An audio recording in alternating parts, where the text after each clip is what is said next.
as nearly all troops have now left Afghanistan.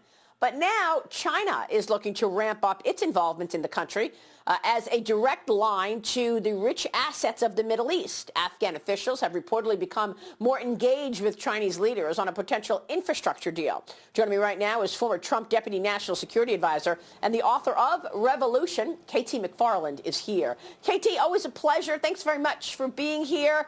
When I saw the news that China is looking to partner with Afghanistan, I thought, okay, here we go again with the CCP and its efforts to overtake America as the #1 superpower. Your thoughts on what is taking place with regard to Afghanistan, KT? You're absolutely right. I mean, the Chinese always had designs on Afghanistan, but it was always complicated to do stuff there. Well, now America's built an infrastructure in Afghanistan, and the Chinese are just going to come right in. And what they're going to do is two things. One, they're going to go after the rare earth minerals. China needs a lot of these rare earth minerals that Afghanistan has, China doesn't have. And it needs those things, especially in its technology industry. So it's going to cut deals with the corrupt warlords in Afghanistan to get access to it. The second thing it's going to do is it's going to cut deals with the corrupt leaders in Afghanistan for their Belt Road Initiative. China wants to build a Eurasian global trading route. They would have a land-based route called the Belt Road Initiative, and they're going to do a maritime route through the South China Sea. So Afghanistan is key to that land-based route. So the Chinese are moving in. The Chinese, and you said this before, Maria, and you're perfectly suited to understand it because you're a businesswoman, you're an economist deep down before you're an expert on China and other things. You realize that China, it wants to dominate the world, not with military power, not by invading places. They want to do it with technology. They want to do it with trade war and economic war. And they plan to do it in international organizations. You saw that with COVID and their takeover of the World Health Organization.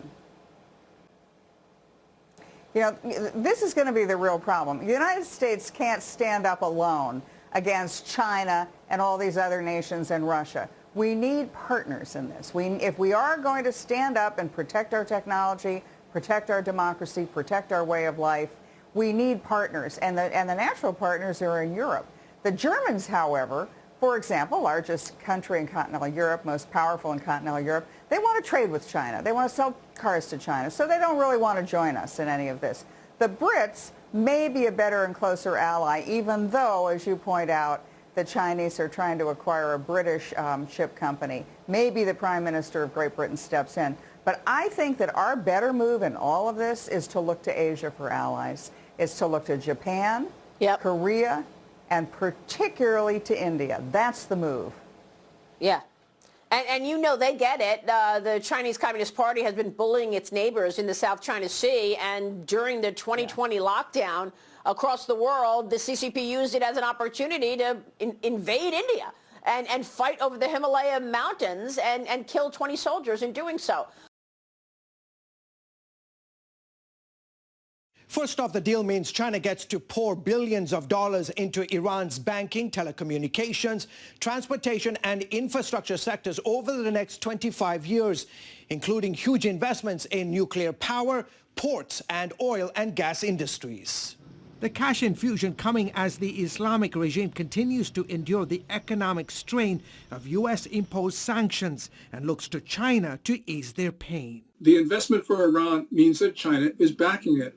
And that is perhaps the most important benefit for Tehran. It knows that come hell or high water, Beijing will be behind it. In exchange, Iran gives China a steady supply of oil to fuel its expanding economy. China imports more than 300,000 barrels of Iranian oil every day. This deal gives it even more oil at a deep discount. Remember, the U.S. has sanctions on purchases of Iranian oil. And China, for the last year or so, has been buying it openly in violation of those sanctions. This is another indication, a sort of a in-your-face maneuver on the part of Beijing. The partnership means the communist government now has a strategic foothold in a region historically dominated by U.S. influence. The Chinese are solidifying economic relationships, not just with the Iranians, but across the Gulf as well. And I think most importantly, they are looking to use the Iranians as a pawn in the larger game of strategic competition against the West and in particularly against America. The agreement calls for closer military ties and more intelligence sharing. Experts warn the new China-Iran axis could mean potentially more money to fund the Islamic regime's proxy forces in Yemen, Syria and Iraq and further destabilize the Middle East. Because it gives Iran backing, undermines every other country's diplomacy in the region. This is going to be a problem not only for Washington, but also for Jerusalem. It's going to be a problem for the Sunni Arab states. Shi Wei-Wang, a Chinese-American, spent 40 months in an Iranian prison on alleged spy charges, gaining his freedom in a prisoner swap in 2019. He says the China-Iran deal is likely to force the Biden administration to give up more concessions as it seeks to rejoin the 2015 nuclear deal forged by President Obama and scrapped by President Trump. There's talk of a new proposal for Tehran with possible sanctions relief in coming weeks. The Biden administration's eagerness to re-engage Iran is creating a conducive environment for China to entrench its influence and interest in Iran. And then if China can do that, other countries in the Middle East would be compelled to work with China closer. As America pivots to Asia to confront Beijing's rise, it leaves a potential vacuum in the Middle East that has global powers like China and others only too happy to fill. China as well as Russia are looking to capitalize on vacuums that the U.S. may leave, whether it's in the Levant or in the Persian Gulf, and use their military relationships, their economic relationships, and their political relationships to offset what they perceive to be declining U.S. power. This is the first time the Israeli Air Force participates in this multilateral maneuver of sophisticated F-35 stealth aircraft, among others, alongside a number of Israeli allies from NATO, including Italy, Britain, and the United States. Furthermore, as part of this exercise, the Israeli Air Force participates in simulations of a wide variety of operational scenarios, which include defense missions, air-to-air combat, aerial strikes, countering surface-to-air SAM missile battery threats, air support to ground forces, and other scenarios over enemy territory.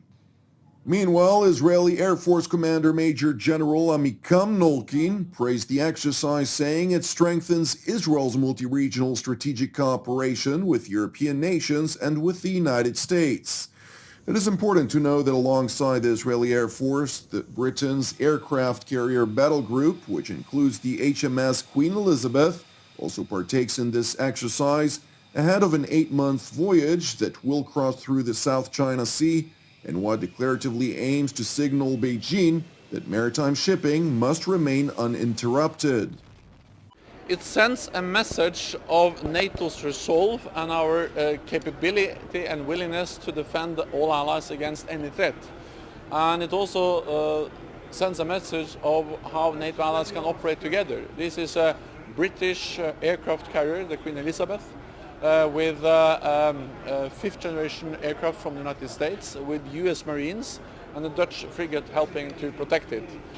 So it also demonstrates how we operate together, bring allies together. So we don't regard China as an adversary, and there are also opportunities related to the rise of China. At the same time, we know that China will soon have the biggest economy in the world. They already has the second largest defense budget and the biggest navy in the world. And of course, this matters for NATO.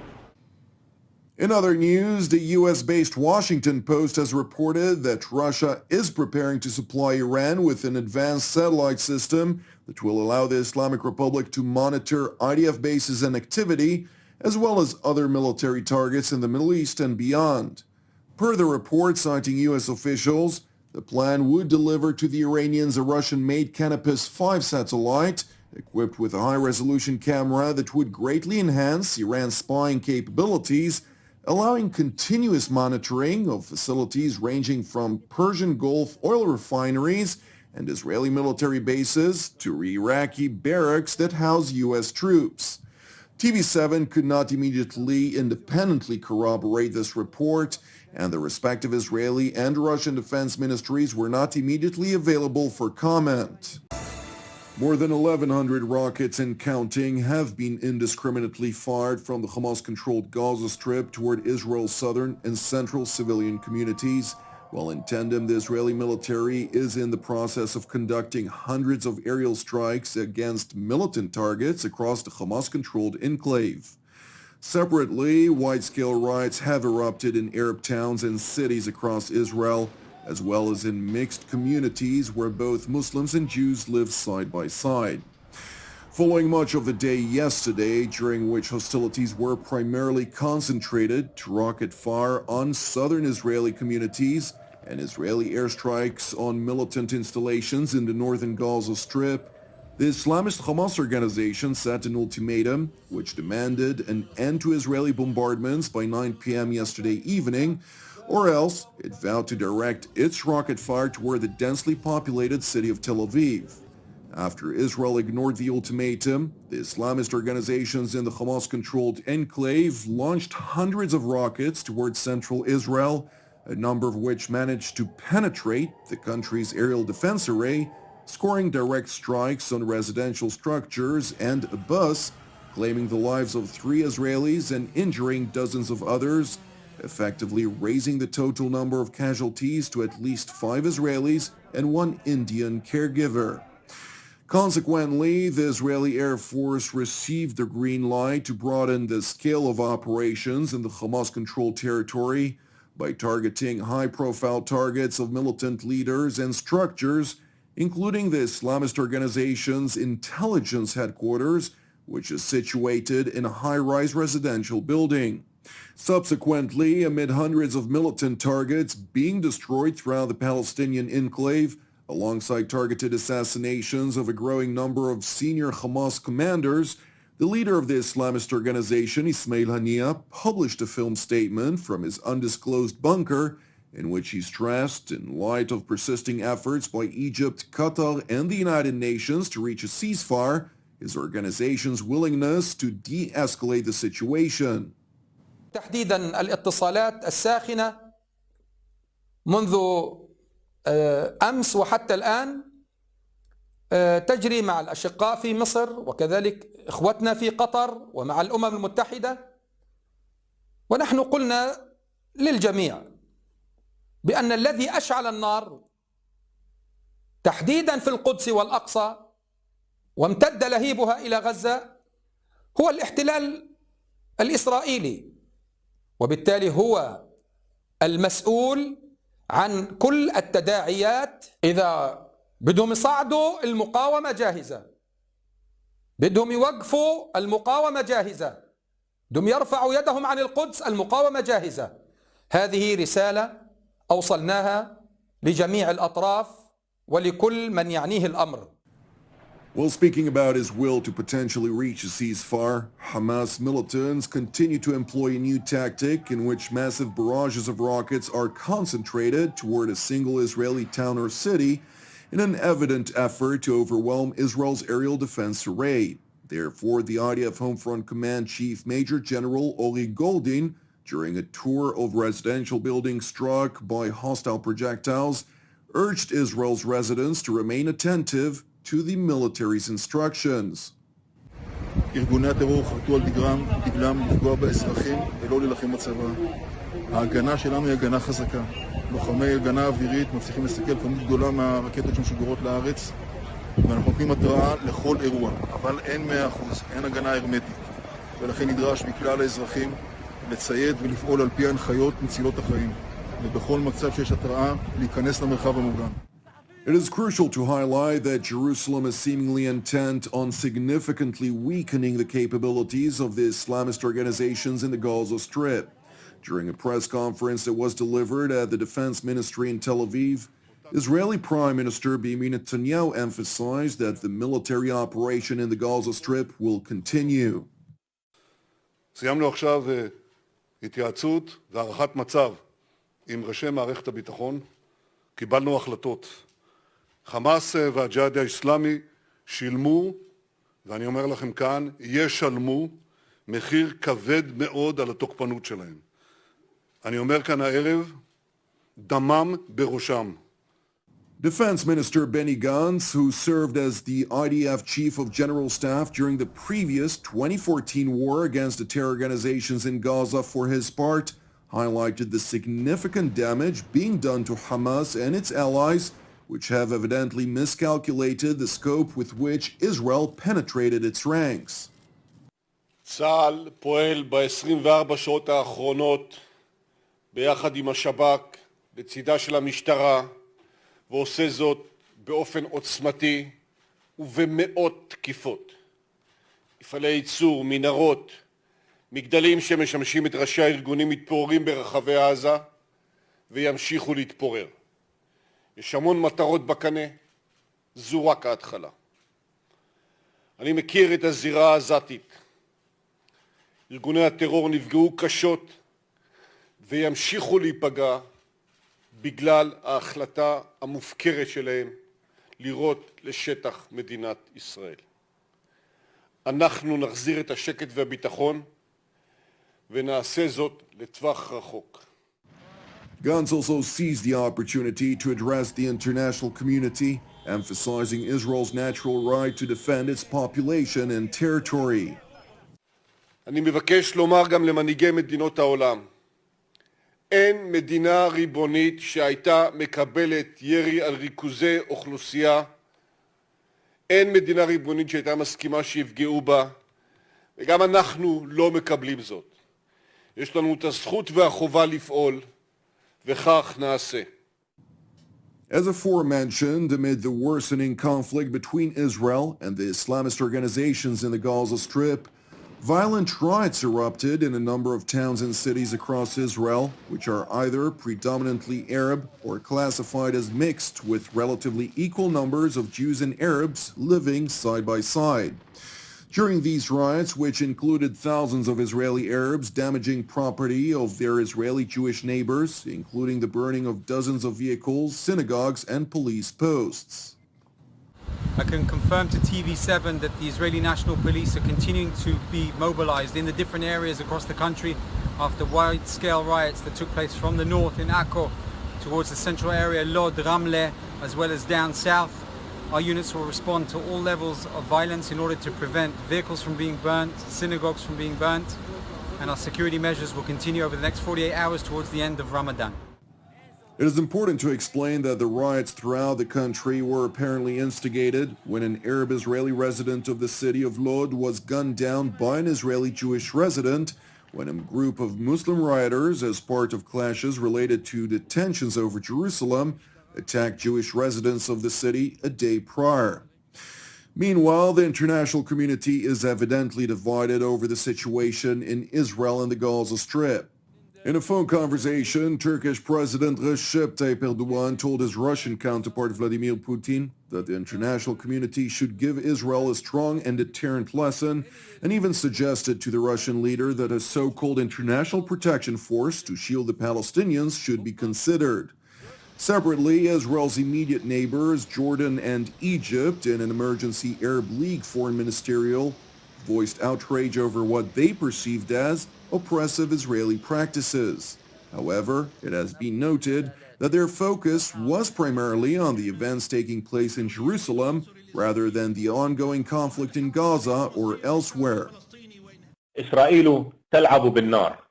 عدوانية ممارساتها ولا أخلاقيتها ولا شرعيتها تدفع المنطقة كلها تجاه المزيد من الصراع. تقوض إسرائيل كل فرص تحقيق السلام العادل وتهدد أمن المنطقة واستقرارها، وسيكون لاستمرارها في عدوانياتها وعنجهيتها انعكاسات على كل شيء بما في ذلك على العلاقات الأردنية الإسرائيلية. أن مصر تعلن رفضها التام واستنكارها لتلك الممارسات الإسرائيلية الغاشمة وتعتبرها انتهاكا للقانون الدولي وتقويضا لفرص التوصل إلى حل الدولتين وتهديدا جسيما لركائز الأمن والاستقرار في المنطقة. إن انتهاك حرمة المسجد الأقصى في هذه الأيام المباركة وبهذه الطريقة يعد استفزازا لمشاعر المؤمنين في كل العالم الإسلامي.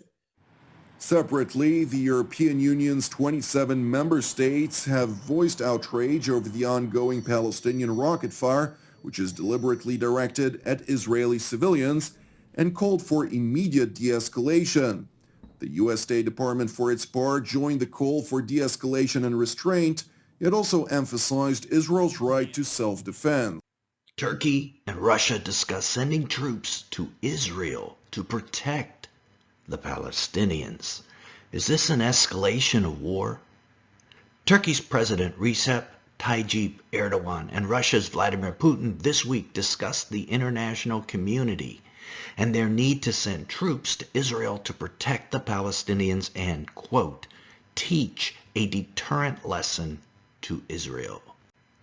Hamas also unveiled drones it plans to use against civilians in Israel. The IDF has released video of a drone flying and then being shot down. These drones appear to be based on the Iranian Ababil drones.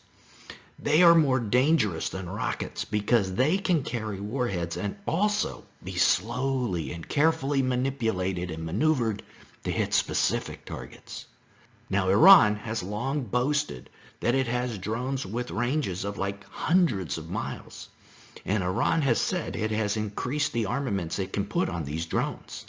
That means Iran has a drone army that combines the kind of smart munition elements that cruise missiles have.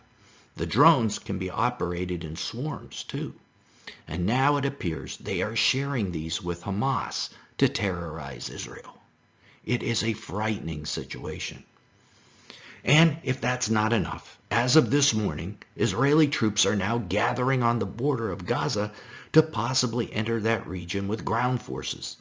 It is into this exacerbation of events that Putin and Erdogan had their phone call, ignored by most of the mainstream media, but shocking in its potential impact if what they talked about comes about. So first of all, why would Erdogan and Putin get involved? For the same reason as Hamas. They want the Palestinians to believe they are their ultimate protector and thus increase their own political power in the region. Erdogan also said the nation should consider the idea of sending international protection forces to the region in order to protect Palestinian civilians. UN Security Council could get involved, he said. Give clear messages to Israel to halt attacks before the crisis grows further. Calling Israel the cruelest terrorist state in the world, Erdogan also told Putin the international community needs to, quote, teach a deterrent lesson, unquote, to Israel, adding that Turkey was working to mobilize this reaction. Now, what kind of deterrent does he have in mind? Economic? Political? Military? He wasn't clear, but Christians should keep an eye on this. Hamas also made statements to Saudi Arabia and other Gulf Coast Arab states who have joined the Abraham Accord to denounce Israel for defending itself. But so far, the Gulf states are silent on this front. So right now, it is Turkey, Russia, and Iran taking sides with the Palestinians, and the Gulf Arabs kind of sitting this one out. And where is the new administration in the USA, which, as you know, is not particularly pro-Israel? It appears all these escalations are taking place completely unchecked. And the U.S. is just sitting this one out as well. So what should Christians do about these sudden escalations? Well, for one, pray for the peace of Jerusalem, as we are instructed. That ultimate peace being the return of Jesus, after all. A conflict in West Asia is the true test for any world power. We know that. Whether it's Iran or the war for oil or the question of Israel and Palestine, many world powers have been humbled by the power plays in West Asia. But they keep coming back to try again. And this time there's a new player on the block. A rising power eager to display its diplomatic chops. It is China. The last war of Gaza was in 2014. Back then, Xi Jinping was just settling into office. He had taken charge in 2013. But this time around, in 2021, he's a lot more assertive, both over his party and his country. So President Xi Jinping thinks that he is ready for the West Asian test. And what better place to start than Israel and Palestine? China's first move was an offer to mediate. Beijing wants negotiators from Israel and Palestine to fly out to China. It really is a bizarre offer because China has virtually no stake in this conflict. The two-state solution, we can tell you, is older than the People's Republic itself.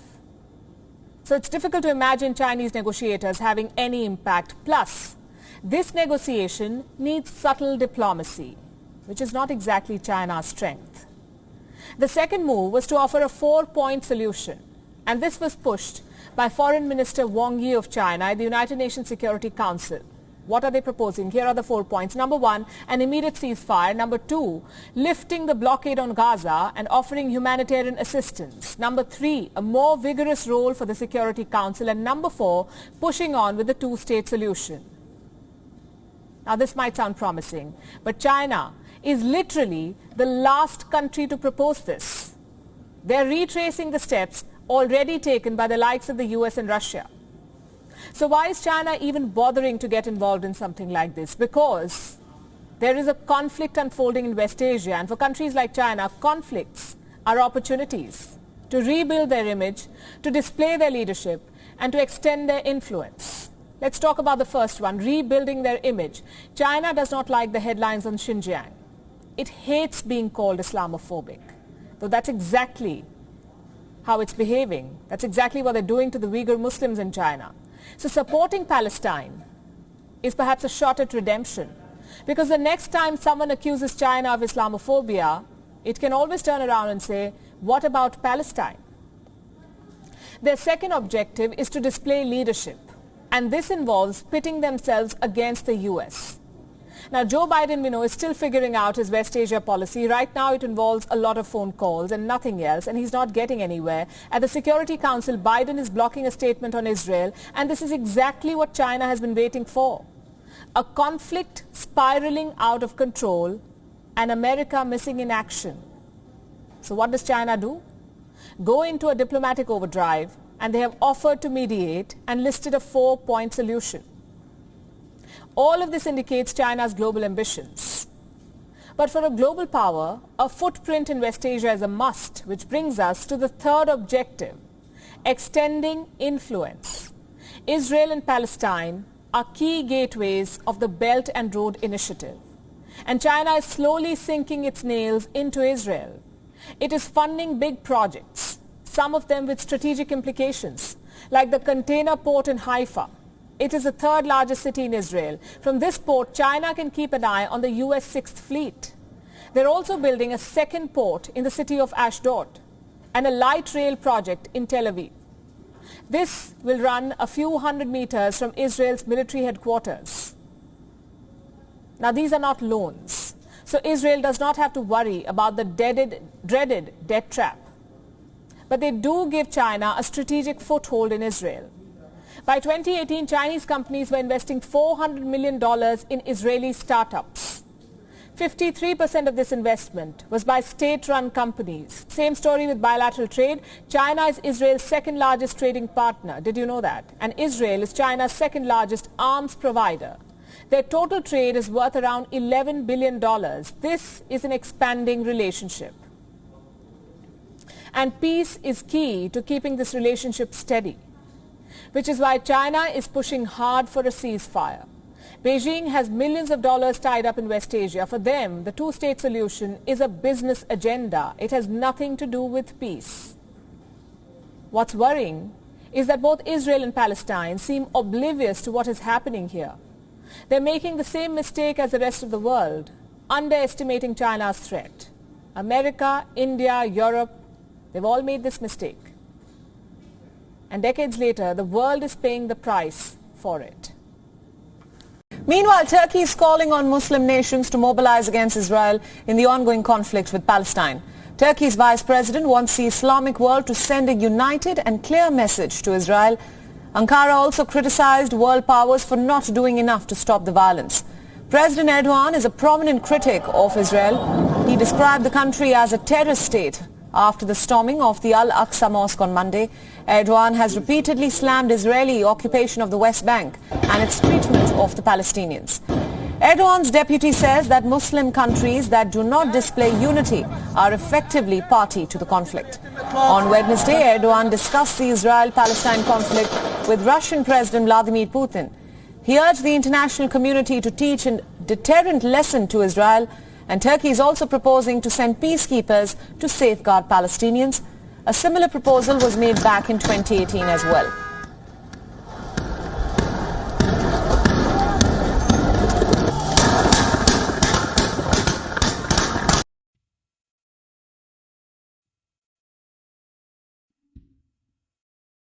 Russia and China are spearheading the emergence of an Asian power bloc. This loose alliance of Asian nations has enormous global influence and is redefining the world order.